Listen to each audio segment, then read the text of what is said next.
జబర్దస్త్ షోతో బాగా పాపులర్ అయిన నటి రష్మి మొదట సినిమాలో నటించిన ఈ ముద్దుగుమ్మ తర్వాత టీవీ యాంకర్ గా ప్రసిద్ధి చెందింది. ఇక జబర్దస్త్ షోకి ఇంతకు ముందు అనసూయ యాంకర్ చేసేది. అయితే ఇటీవల ఆ స్థానంలో రష్మి కంటిన్యూ చేస్తుంది. ఇక ఈ ప్రోగ్రామ్ కి యాంకర్ గా చేస్తూనే సినిమాలో కూడా నటిస్తుంది రష్మి.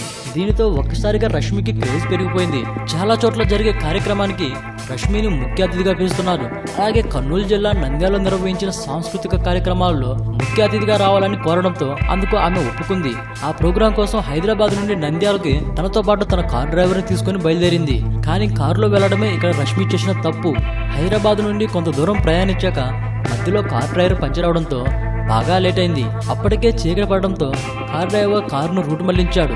రష్మి ఒక్కసారిగా భయానికి గురైంది. తనను కిడ్నాప్ చేశాడని కంగారు పడి సన్నిహితులకు ఫోన్ చేసి సమాచారం అందించింది. కానీ చివరికి కార్ డ్రైవర్ రోడ్డు మార్గం తెలియకపోవడంతో ఈ పొరపాటు జరిగినట్లు తెలుస్తుంది.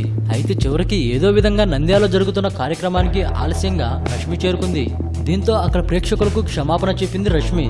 జరిగిన విషయం ఇది అని చెప్పింది. ఈ వీడియోపై మీ విలువైన కామెంట్స్ ని మాతో షేర్ చేసుకోండి. అండ్ ఇంకో విషయం, సబ్స్క్రైబ్ చేయడం మర్చిపోకండి.